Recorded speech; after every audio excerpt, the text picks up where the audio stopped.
Nós ainda não falamos nos aspectos da terapia sobre gatilhos, sobre símbolos. Será que os símbolos têm importância? Será que ao utilizar símbolos a gente pode melhorar a nossa vida? Vamos falar sobre isso depois da vinheta.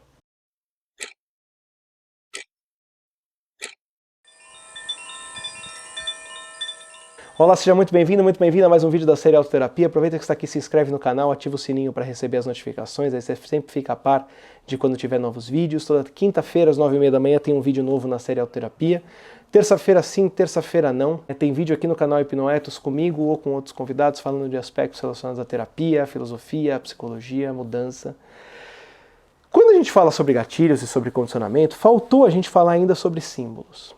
Símbolos são muito importantes e podem ser muito bem ou muito mal utilizados para o processo de mudança. Repara que símbolos muitas vezes têm uma conotação religiosa, uma conotação mística.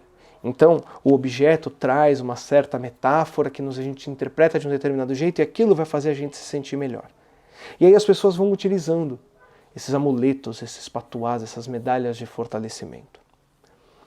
Eu tenho vários, inclusive. Eu tenho essa correntinha que tem preso um anelzinho, eu tenho essas duas pulseiras, todos eles têm significados para mim.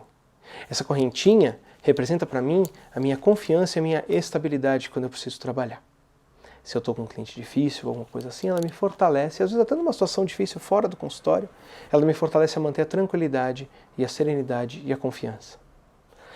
Essa me ajuda a lembrar da minha responsabilidade, do meu propósito, do que eu faço com os dias da minha vida. Essas duas pulseiras que foram presentes da minha sobrinha de aniversário me lembram do amor que eu sinto por ela e do amor recíproco que eu sei que ela sente por mim e que eu sinto que ela sente por mim. Então, quando eu encosto nesses amuletos, nesses pedacinhos de metal, de pedrinhas ou o que quer que seja, eu me condicionei a utilizar isso para uma melhor benesse. E às vezes, tanta gente repetiu tantas vezes que se você utilizar cristal tal coisa vai acontecer, se você utilizar tal pedra tal coisa vai acontecer, se você utilizar tal ferramenta coisa vai acontecer, que a sua mente foi se condicionando a que aquilo trouxesse tal sentimento, positivo ou negativo, te desse mais energia, te desse menos energia, mais alegria, mais tristeza. E isso é muito benéfico. O que acontece, e eu acho que são esses os dois principais problemas de quem usa esse tipo de amuleto, e eu não estou falando apenas de amuleto religioso, às vezes é uma foto do seu pai na carteira, às vezes é uma foto da sua mãe na carteira. Aquilo é suficiente para você lembrar de um monte de coisa.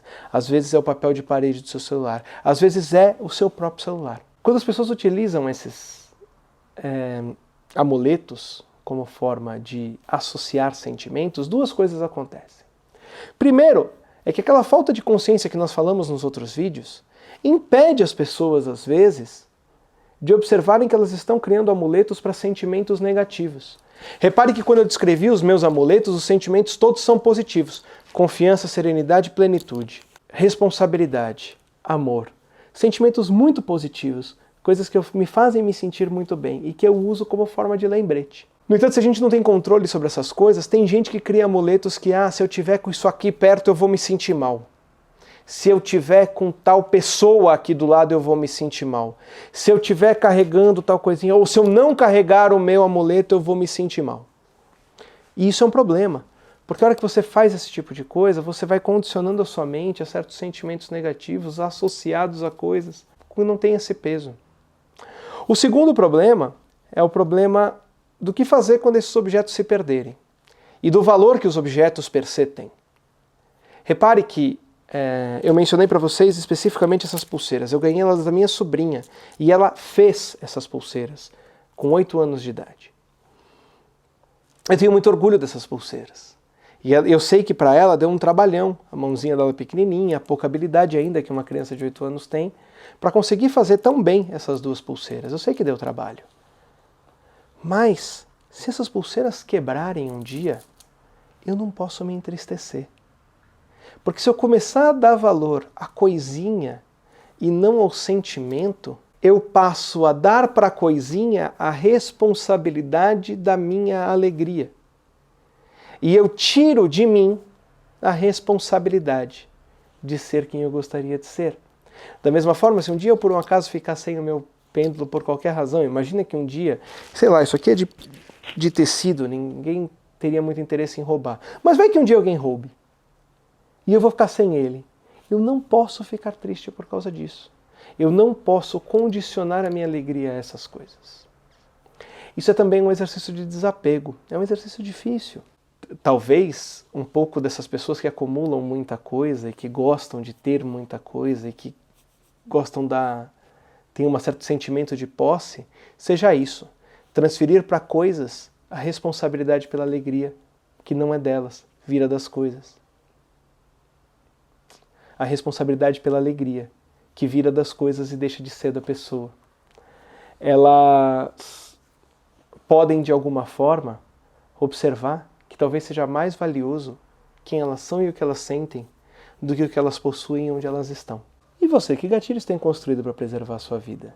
Que sentimentos que você tem associado a coisas? E que importância que você realmente está dando às coisas e não aos sentimentos e não à transformação da sua vida? Será que você, deixando de lado os rituais, deixando de lado os princípios, os símbolos, pode se ajudar a ter mais significado? Repare que rituais também são uma forma de gatilho.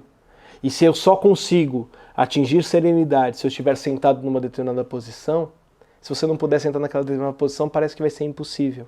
E não deveria ser. Você pode construir isso dentro de si mesmo.